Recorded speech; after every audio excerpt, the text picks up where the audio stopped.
नमस्ते दोस्तों, welcome to my channel. Radhe Radhe. Hope आप लोग सब अच्छे होंगे। आज मैं बात करने वाला हूँ about the recent aircraft crash that happened in Ahmedabad on 12 June 2025. The aircraft was AI-171. It was deeply saddening for the entire nation. What has happened has put everyone in shock. ये हमारे लिए बहुत ही दुखद है। इसका ये हमारे लिए बहुत दुखद घटना है जो हम जिसे देख पाए हैं, और इसका अनुभव कर पाना बहुत मुश्किल है। ये it has more than a shock to us. Okay, before I start discussing on anything, my prayers, my condolences is with the family, the affected near and dear ones. अब मैं बात करना चाहूँगा कि अभी हम सब के दिमाग में ये चल रहा है कि क्या हो गया है इन 40 सेकंड में, कि aircraft has lost all is control and it has finally crashed. क्या गड़बड़ हुई? और अभी पूरे देश में भी पूरे समाचार, news everywhere, this is the hot topic कि what has gone wrong that an aircraft crashed in just 40 seconds, which means कि aircraft lost its control on both the engine in just 40 seconds, जो कि normally possible नहीं होता है। आप लोगों को पता होगा कि एयरक्राफ्ट में एक नहीं दो इंजन होते हैं, और एक के फेल हो जाने पर भी दूसरा एक्टिवली सपोर्ट करता है to just make landing in crisis situation. But इस केस में we don't know what has gone wrong, and अब तो यही है कि ये क्रैश हो गया है। ठीक है, तो अभी इन सब चीज़ों पे काफ़ी एजम्पशंस हैं, काफ़ी knowledge sharing हो रहा है with all the expert over the news channels and all the other online digital platforms. Okay, तो मैं उन सब चीज़ों पे बात ना करके इन सब न्यूज़ से जो अभी एक बहुत इम्पॉर्टेंट चीज़ निकल के आ रहा है called as black box testing, उसके बारे में बात करना चाहूँगा। सो ब्लैक बॉक्स टेस्टिंग क्या है दोस्तों? कि ब्लैक बॉक्स टेस्टिंग जो है is for the is the testing for the softwares, okay, that support the aviation. Okay, so हमारे एविएशन में जो एयरक्राफ्ट में जितने भी कंट्रोल्स होते हैं, ठीक है, चाहे वो ऑटो पायलट कंट्रोल्स हो, चाहे वो डिस सिग्नलिंग हो, चाहे वो नेविगेशन हो, चाहे वो डिस्प्ले सिस्टम हो, वो सब everything is controlled through a software. और उस सॉफ्टवेयर को जब डिप्लॉय किया जाता है एयरक्राफ्ट पे, तो उसके टेस्टिंग को हम कहते हैं ब्लैक बॉक्स टेस्टिंग।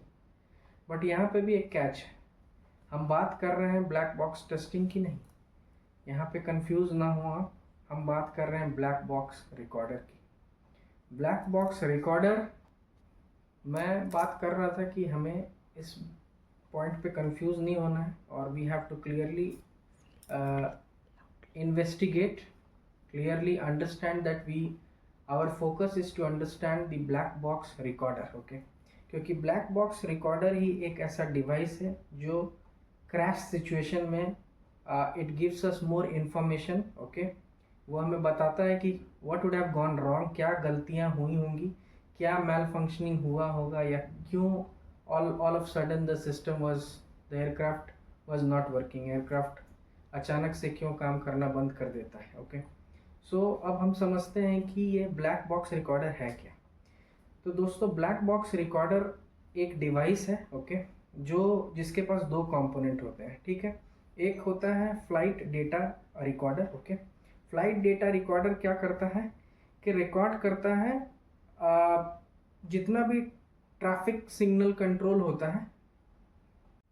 सो दोस्तों, मैं बात कर रहा था कि ब्लैक बॉक्स रिकॉर्डर के पास दो कंपोनेंट होता है। एक होता है फ्लाइट डेटा रिकॉर्डर, ओके, जो रिकॉर्ड करता है technical data about the aircraft operation. Okay, aircraft में जितने भी ऑपरेशंस ऑन गोइंग होते हैं, चाहे it is related to the navigation, signalling और इंजन का भी जो भी ऑपरेशंस है, ओके, उसका जो टेक्निकल इन्फॉर्मेशन होता है कि किस समय क्या पैरामीटर्स रहे होंगे, वो सारा रिकॉर्ड करता है फ्लाइट डेटा रिकॉर्डर। और इसमें दूसरा कंपोनेंट होता है कॉकपिट वॉइस रिकॉर्डर, ओके, जो कि इस केस में क्रूशियल हो सकता है। कॉकपिट वॉइस रिकॉर्डर के पास कैपेबिलिटी क्या है कि पहले तो जान लें कि कॉकपिट क्या होता है। तो एक एयरक्राफ्ट में जहाँ रिस्ट्रिक्टेड रीजन होता है, जहाँ हमारे पायलट और को पायलट बैठते हैं, okay, that is called as the cockpit area, okay. So cockpit voice recorder में का कैपेबिलिटी क्या है कि कॉकपिट के अंदर में जो भी चीज़ हो रहा है वो सारी चीज़ें वो रिकॉर्ड करता है। तो captures audio recording in the cockpit, okay. तो जो भी कम्युनिकेशन हुआ होगा between the pilot and the auto pilot, वो कैप्चर करता है हमारा कॉकपिट वॉइस रिकॉर्डर, ओके। दूसरा चीज़ क्या है कि जो भी एम्बियंस रहा होगा इनसाइड द कॉकपिट, एम्बियंस का मतलब जो भी इर्द गिर्द सराउंडिंग्स कॉकपिट में जो भी चल रहा होगा उस समय, वो how was the engine noise, how was the, is there any alarm that was ringing, कुछ अलार्म बज रहे होंगे या इंजन का नॉइस बहुत नॉइजी होगा इंजन उस समय में, ये सारी चीज़ें कॉकपिट वॉइस रिकॉर्डर हमारा रिकॉर्ड करता है।